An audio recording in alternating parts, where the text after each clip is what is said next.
Welcome to the Growth Fire Podcast, where we engage with top business leaders who share their experiences and provide real insights that help them attract customers, retain staff, and grow their bottom line. Now, let's get started with the show.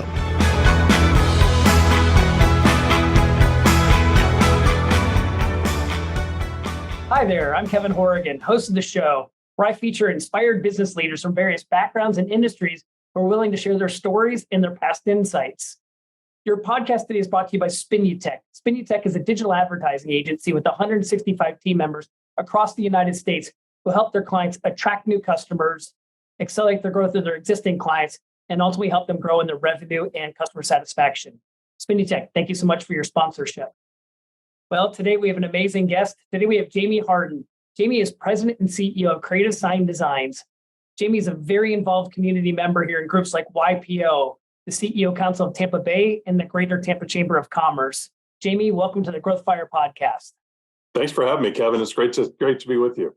Yeah, well, Jamie, you and I have known each other for a very long period of time, but I don't know if all of our guests have had the pleasure of meeting Jamie Harden yet. You want to give us a little bit of an update to let the guests know who you are? Yeah, so thanks for the introduction. So I am CEO of this large sign manufacturing business here in Tampa. But I spent the first 15 years of my career in commercial banking with banks that ultimately became Bank of America, and then decided to shift into kind of the entrepreneurial mode and move back to Tampa in 2005 and acquired the company that today is Creative Sign Designs. I'm very fortunate that I've been married for coming up on 32 years to a kind of college sweetheart, and we have three kids that are sort of college age, all going to our alma mater, to Florida State. So that's very exciting times for our family as well. That's so cool. That's so cool. So Jamie, you went to Florida State. You met your wife at Florida State. Tell me, when you're growing up, when you were, before you went to college and stuff like that, did you know what you wanted to do when you grow up? Did you know what you wanted to go to school for? Can you tell us a little bit where your childhood was and maybe how adult life? So great question. So my dad's a retired colonel in the Air Force. So I grew up, as I guess the term is an Air Force brat, although we were pretty disciplined. There wasn't a whole lot of brattiness in that house. But, I think probably from an early age, I think I always thought I was going to be probably go in the military, following a path like my dad. And then my mom's dad, my maternal grandfather was in the Army. So I kind of saw things from both sides. Obviously went through the phase of thinking I was going to be a professional football player or soccer player or something like that. Obviously, if you saw me, well, I can't do any of that. And so when I originally was going to college, I really was thinking I probably would do something maybe around engineering. And once I kind of got into that, I realized that wasn't really for me. And so I wasn't sure. And so I thought probably something in business. I'd always worked in some sort of way in high school and so forth. And so my dad gave me some great advice to, in thinking about majors, try out things, via internships or what have you. And so originally I was thinking about there's a really good hospitality management program at Florida State. I had worked in restaurants as a kid. So my dad's advice was, hey, maybe try working at a hotel, one summer. I kind of saw that maybe that wasn't for me. So it was a good push. And so the other thing I was thinking about that I really enjoyed was finance. And so in finance, banking is obviously one of the things you can do from there. I had an internship with the bank one summer. I really just felt at home and very comfortable with that. So ultimately finance ended up being my major and pushed me into that career in banking, which was a fantastic start for me in my career and learning about business, learning about leadership, clients, client management, all of those kind of things. It just was a terrific experience. No, and I appreciate you sharing all of that. It's funny, Jamie, you and I have known each other for a long period of time, and we're both active in Young Presidents Organization, or YPO. But I often reflect back on my experience with YPO, and I think one of the biggest things that I've gotten out of YPO that I never would have guessed before I joined is the opportunity for my two boys to be able to meet YPO members. Yes. And both of my boys went to Florida State. Yes, I know. Went for a degree in finance. And that influence didn't come from me. That influence came from you and a bunch of fellow other YPO. Pretty awesome. And they all have a finance degree as their core element. They went and deployed that experience, that college experience, but to deploy that foundation to take it somewhere else. But both my boys, because of YPO, found an opportunity that finance was a common ground around successful people in YPO, chose that to be their direction, and it's worked out well for them. Yeah, I think that may be the largest. That may be the largest major of Florida State in the College of Business now is finance, and I think you get really good perspective because you get a lot of the accounting piece that's important to translate into finance, but also the kind of the well-rounded business background of management and marketing and some of the statistics and IT and so forth. So I think that is a good fundamental major to have. Well, and I think in their journey, it's just both went into banking originally. One of my boys has since gotten out and he's now in sales, but the relationship skills that he built in banking and understanding how to evaluate what was a healthy company and non-healthy company, what was a well-run business and not a well-run business. It's helped him in his next career where he's selling things to people of high net worth value. And I think he gets them to figure out real quickly if these people are going to use his time and be able to execute a transaction versus use his time and never be able to buy. And so, that's one of the things that I think over the years you and I have talked a lot about too is anything in the sales process is knowing if you have a deal or not, right? So and I think you're going back to that, being able to use those analytical skills to evaluate something that will help him be very successful in that kind of sales role, because it's like, is there really going to be something here that's going to come from this, or is it time to walk and put my energy and attention into something else? Exactly. So Jamie, you talked about, going to school and you were trying to figure out your calling. You were thinking you're going to follow the footsteps of your father and stuff and going to the military, and then, got into college and hospitality wasn't for you, got the internship at a bank and so on and so forth. You end up getting into banking, coming out of school, probably, exactly what you felt at the time was the right thing to do. But sometime in the journey, you decided to relocate your family to Tampa and buy a business. Can you talk about what was a catalyst for you to get out of a career that probably was doing quite well for you and then, take the risk of becoming an entrepreneur? Sure. Well, I always tell people it was a series of bad decisions that led to most of it. No, in all seriousness, I cannot say enough great things about my time at Bank of America. It was an incredible experience. I was given a lot of responsibility at a pretty young age. And looking back on it, those guys were like crazy to do so. But I had a great experience. But part of what was happening is we were moving around the country. So we were here in Tampa, and then they moved us to the Midwest, and then to Dallas, and then to California. And that is a very rewarding experience to go into new markets and so forth, and really enjoyed it. But life can get in your, parts of life can kind of, maybe change some of your priorities or what have you. And so for my wife and I, it took us a long time to have kids. And so by the time we got to Los Angeles, we had 3 kids under 3 years old, and and no family near us. And actually, from a family perspective, while my wife was pregnant with our twins, our father-in-law suddenly passed away. So we and our families were both on the East Coast. So we just found that distance and was a challenge from a family perspective. I think it's definitely something that we could work. We would have been able to continue to work through. But it was a factor in saying, hey, do we need to potentially think about somewhere where we get a little bit more stable roots, to raise our family, and then potentially, now try to help with my mother-in-law, with my father-in-law passing away, sort of all these kind of factors. And then I got a call from a man who has been a mentor to me for the better part of my career, a man named Larry Morgan. And Larry is a very successful entrepreneur, was a client of mine in my banking days. And he said to me, he's like, you really should think about coming back to Tampa and looking for businesses to buy. You'd be a great CEO, a great entrepreneur, and I would be, I'd be willing to kind of help you in that process.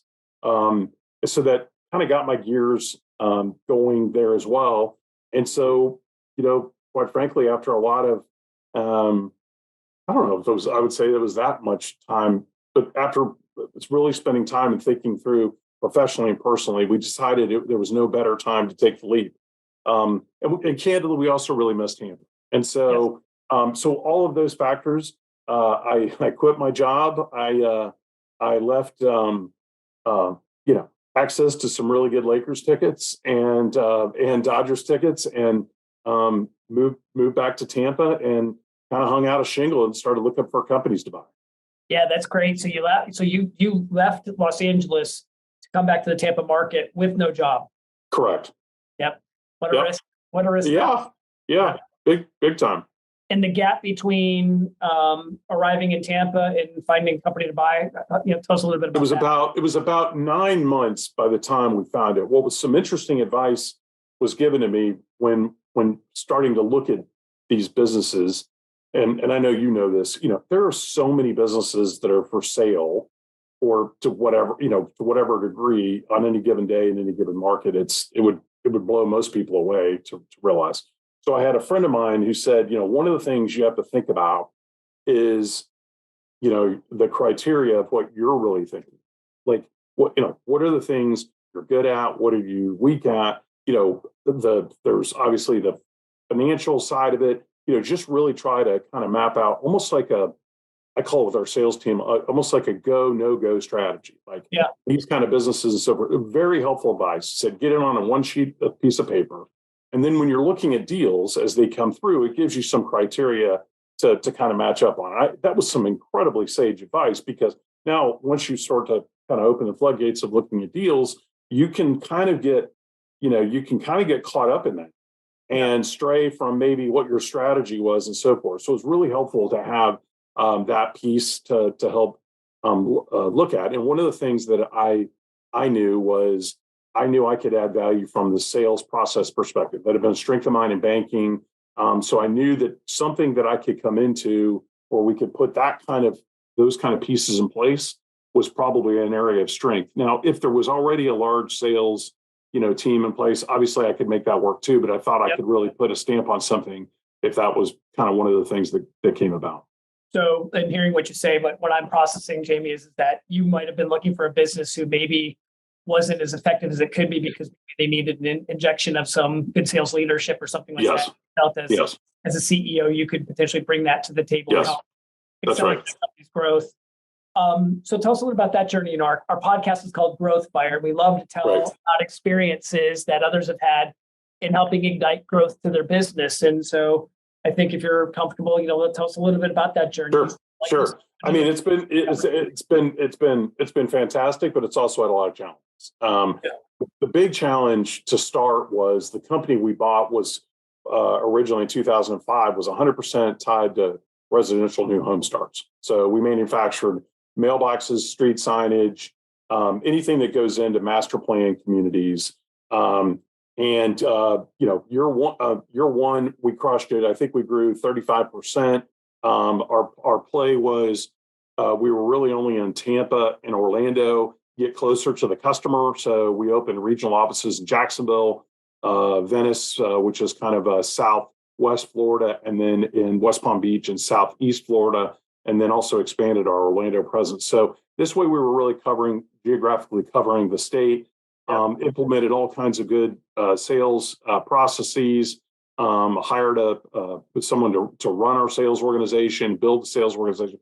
So all this is kind of rolling until the biggest write down in the mortgage industry. And so the business, again, going back to the criteria that I looked at, I thought a lot about customer concentration.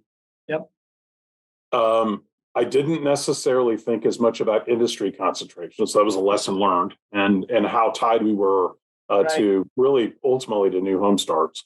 So it's a pretty rough patch, but we, you've got really two choices, and it's, you can shut the doors or you find a way to make it work. And so we had to find a way to make it work, and that making work was going to have to be a different entity, because the business we had no longer was going to exist or was not going to exist again for for 3 or 4 years until that cycle comes back around. Right. So we had to spend a lot of time thinking about what can we leverage in terms of assets. And I used the people we had at the company to the assets in our manufacturing operation. And so from there, we really got the idea to move into the sign business. And so from there, we started with making interior signage, and then we started making some exterior signage.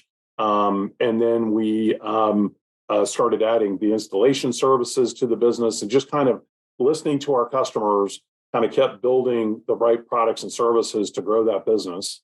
And as we got that business really kicked off, we were recognized in the Inc. 5000 seven times. Wow. During a very heady growth period of building this really from scratch, Kevin. I mean, because the business that we had, really the correlation wasn't nearly as strong as we thought moving into this sign business. So I've often said that, we sort of had a startup in the middle of a turnaround. So we had the one business is in a turnaround, and then this startup. And so it's been a great growth story, but through a lot of lessons of mistakes. And I'm a believer that you're going to make mistakes, and so how do you learn from them? How can you adjust to it and keep looking for different alternatives? And by building a really good team here at our company, and benefiting from relationships with people like you, it's been a great journey of building the company.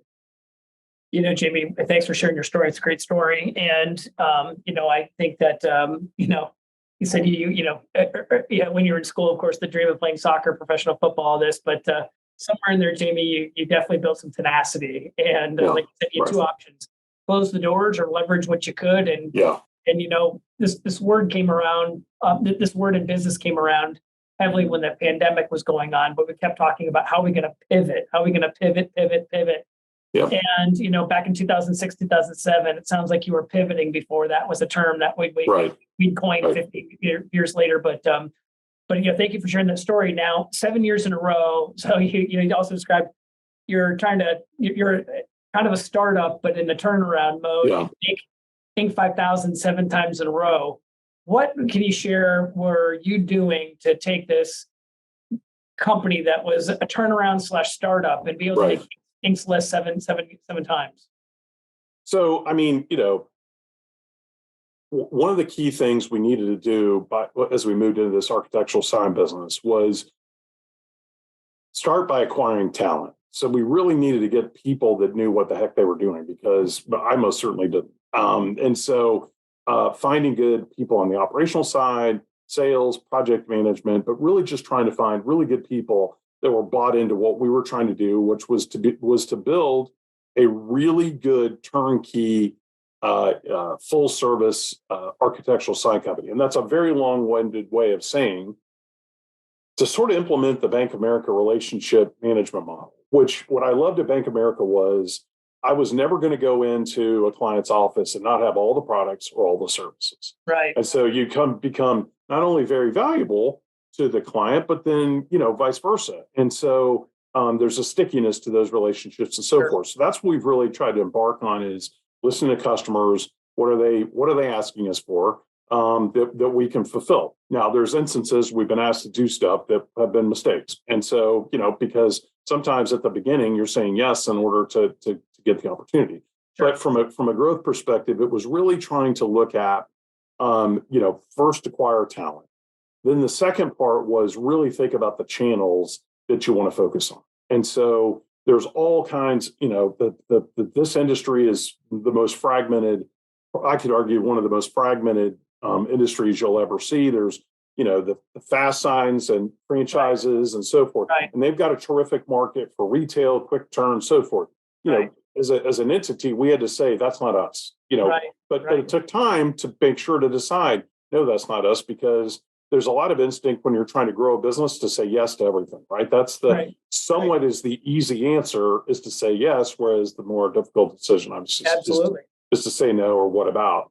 So we spent a lot of time really trying to define market segments of where we thought would be best places to play. That could be, healthcare, which would be hospitals. It could be, museums and entertainment venues, multifamily, all that kind of stuff. So then we really just tried to start by saying, so now that we've identified what this market looks like, where are the areas where we think we can add the most value? And so we really started trying to focus on those pieces, knowing I'll use hotels as an example. At the beginning of this, most of the hotel stuff that you would see, those are going to be driven by Marriott has a sign company, that they're going to use. Probably not the place to spend the most time, because us trying to get Marriott to come to us, with where we were building the business didn't make the most sense. So just trying to really look at that from a practicality perspective, and then getting our salespeople focused on those market segments. So that we found really to be a very helpful exercise in how we went about trying to build what we were looking for. And really try to think about, geography as a factor, products and services as a factor, but just trying to look at each of those things and really try to, as an organization, really press on communication. One of the things I was candidly kind of uncomfortable about was sharing results with fellow employees when they weren't great results. And so I think everybody loves to share the successes with their team, but are very concerned about, but to me, I ultimately, when I look back, I think with some of the growth that we've experienced and where we are today, our ability to communicate throughout the organization, where we stood day in, day out, good, bad, or indifferent, really helped us, because I think it really helped get buy-in in the early stages of what we were trying to build.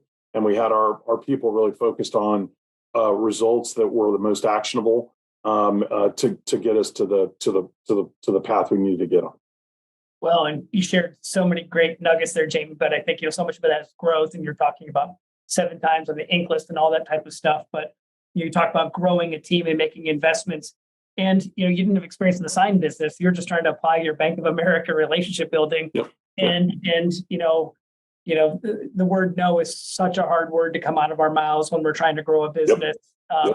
And so the discipline it takes to that. And then I think, part of growth too, and growth of being a leader, is being comfortable to share all the information, not just the good information. That's right.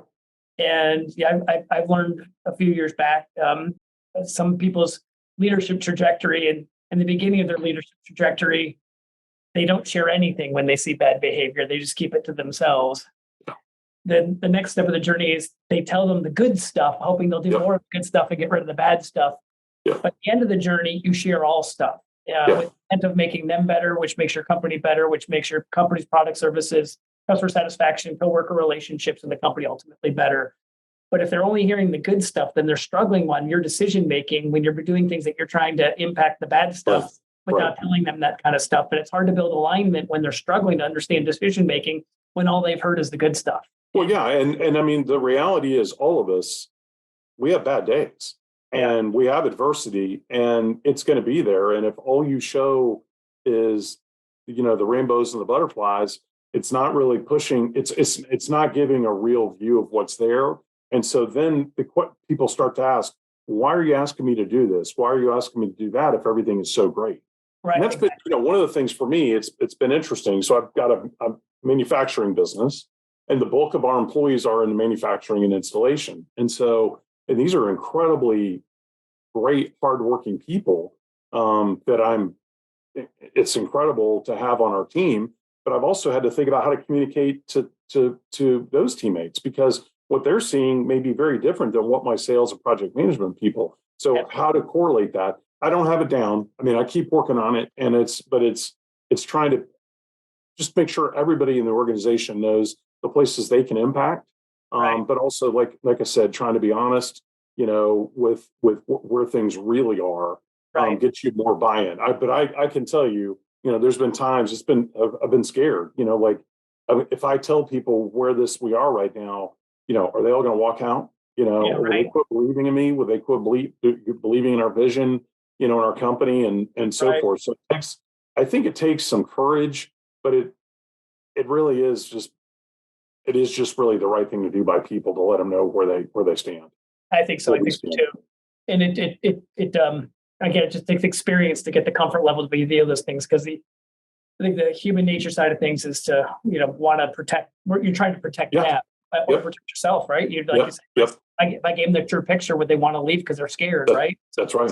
You don't want to put yourself at risk, and you don't want to expose them to something that maybe they don't need to worry about because maybe it's going to correct itself, That's right. And so it's a difficult journey and our personal journey of growth and becoming leaders and things of that nature. It's one of those things that you have to, pick your path and follow it. But, Jamie, you talked a few minutes ago about, your transition from banking into becoming an entrepreneur. And you said, you had a mentor of yours who was the catalyst for this idea. Can you talk about how mentors have helped you in your growth journey? And I know you named Larry Morgan, who's an amazing person, but maybe if you want to name it, shout out to anybody else, but just what mentors have been and how they've helped you grow.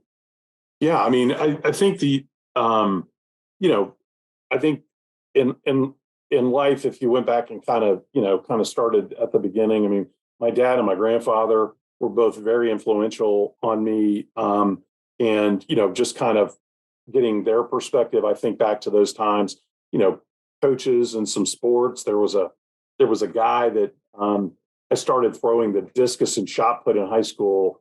His name is Drew Schaefer.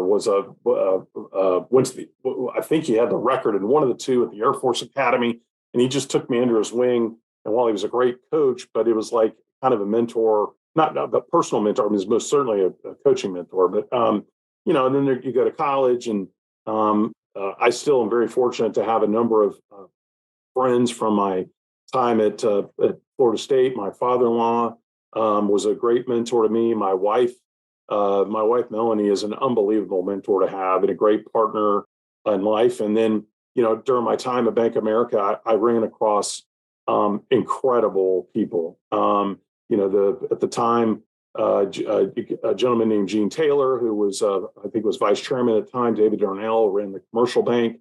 A man named Gordon Johnson, who owns a very successful highway, the company called Highway Safety Devices here in Tampa. A great mentor to me, just along the way.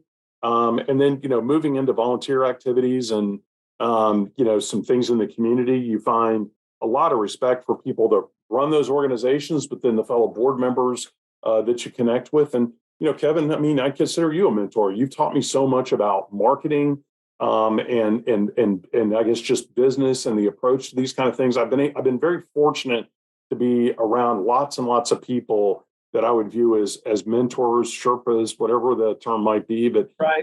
It's been a great experience to have them around me, and I look forward to years to come with many more.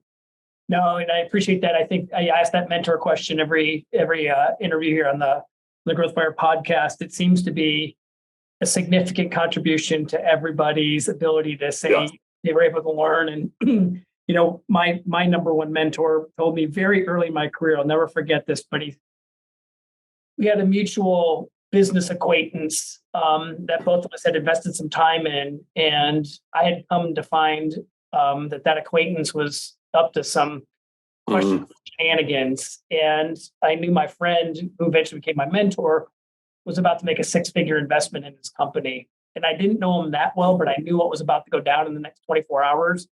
And I don't know if I'd ever just called him directly on a cell phone number before, and I didn't want to be a gossiper or any bad or anything like that. But I just felt like from, doing the right thing, that he should know that there was some transitioning taking place in that business, and that person wasn't in that role that they were in before. But I think we're trying to still make the stock deal go down. And I'll never forget, about a week later, that person tell him I just saved him a couple $100,000. Wow. But at the end of that conversation, and just congratulate, thanking me for making the phone call, told him, gave me one of the biggest pieces of mentorship advice that I use this quote every week. But I said, Kevin, just remember one thing: you are who you hang with, and make sure you're hanging with the right crew. And he said, you and I are both about to be involved with somebody that we shouldn't be hanging with, and let's just continue to cover each other's backs. But I can still remember him having that conversation with me, and I've reflected on it so many times in my career. But mentor help, and mentor is hanging with the right people. It's giving you an opportunity to learn from the right people. And they say the 5 people you surround yourself most with are the people you are who you surround yourself the most with. That's right. Yep. Make sure one of them is a good mentor. And That's right. So I appreciate you sharing your mentor story. Jamie, 2 more questions for you. Sure. I know you're a man of ongoing learning and education, stuff like this. Yeah. Any tips or tricks to talk to the audience about where you get your inspiration from these days? That's a great question. And I will say, one of the things I pride myself on is, and you know this, is I'm a very curious person. So I'm and with sincerity, and so which also creates a little bit of squirrel syndrome of and so my I'll read books, but more than anything, it's really it's some of the lack of a better term, sort of networking organizations I belong to.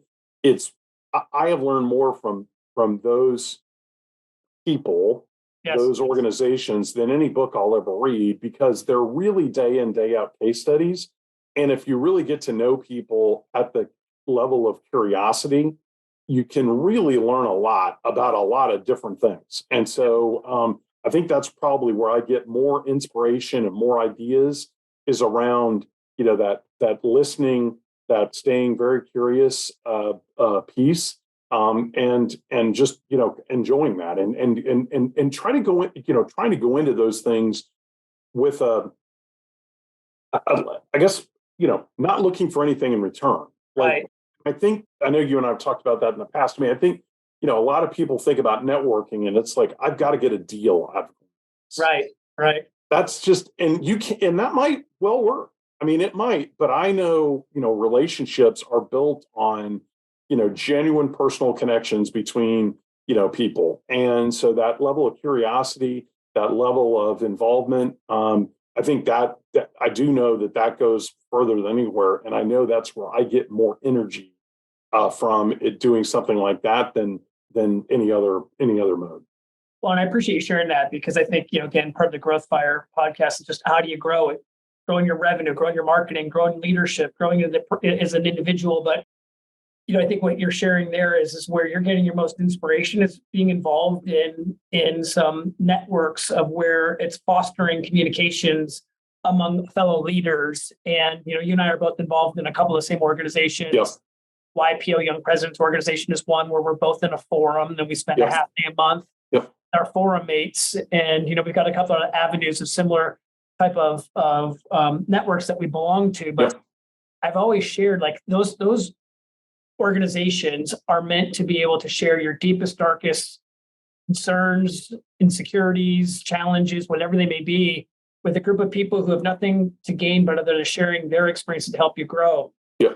And I've used that in my career, dozen times or more. But I would tell you, where I've learned the most is actually learning from others' issues, or learning from others, what I call knocking the cover off the ball. Yep. Because I can see where others are struggling, where they're having a challenge, things of that nature. And by watching them present their issue and having others share their experience about how they've cured something similar, in my own mind, I'm like, I could find myself in that situation if I don't dot this I, or I don't cross this T. Right.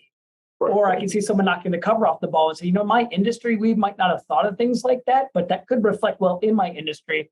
And the inspiration that you can get by being in these peer groups that foster this kind of confidential information to help everyone grow is remarkable. And it's unscripted, it's unagendaed, it's just real life taking place. And everybody's going through different opportunities of good or challenge. And there's so much to gain through all of those, and be a resource to yourself when you have a time of need, when you feel like you don't know where else to go. You got to trust a group of advisors out there. But again, I think I've learned more helping others than I've had to ask that network of for myself. But that in of itself is just such an amazing source of inspiration. I've been able to avoid. I mean, what better thing what could be more inspirational than helping another human being? Yes, absolutely. Right, without asking for anything in return. No, and I mean, that's the to me, we all deal with a lot of stuff in our lives and so forth, but we also only get one chance to do this. Correct. Yeah. And so, if we're not gonna make it the best we can for whatever that might mean, then we're all kind of kidding ourselves. No, that's so well said. That's so well said. Well, Jamie, thank you so much for being a guest on our podcast today. We've been talking with Jamie Harden, President and CEO of Creative Sign Designs. Jamie, I'm sure you're going to inspire some people who might want to reach out to you. What's the best way that they could reach out to you? Sure. So LinkedIn is a great place to get me. Please feel free to ping me on LinkedIn, and that'll be a great connection point. Jamie Harden, and it's Creative Sign Designs. You'll find me pretty quick off the bat. Awesome, Jamie. So thanks so much again for being a guest. Yeah, thanks for having me, Kevin. We really appreciate it. Yeah, take care. Thanks again. Thanks for listening to the Growth Fire podcast. We'll see you again next time, and be sure to click subscribe to get future episodes.